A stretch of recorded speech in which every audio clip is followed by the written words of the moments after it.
বেঙ্গালুরু থেকে বাংলার জয়গান, বিজেপির সাফল্য তুলে ধরলেন মোদি। বেঙ্গালুরু সফরে গিয়ে পশ্চিমবঙ্গের রাজনৈতিক পরিবর্তনের প্রসঙ্গ তুলে ধরলেন প্রধানমন্ত্রী নরেন্দ্র মোদি। এক জনসভায় বক্তব্য রাখতে গিয়ে তিনি বলেন, 10 বছর আগে পশ্চিমবঙ্গে বিজেপির মাত্র 3 জন বিধায়ক ছিলেন, আর এবার 200-র বেশি বিধায়ক নিয়ে সরকার গড়েছে বিজেপি।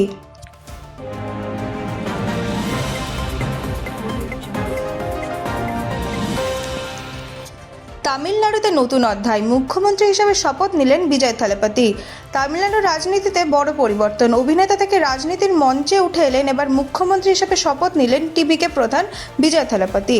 চেন্নাইয়ের জওহরলাল নেহরু স্টেডিয়ামে আয়োজিত অনুষ্ঠানে তাকে শপথ বাক্য পাঠ করান রাজ্যপাল। 234 আসনে তামিলনাড়ু বিধানসভার সরকার গঠনের জন্য প্রয়োজন ছিল 118টি আসন।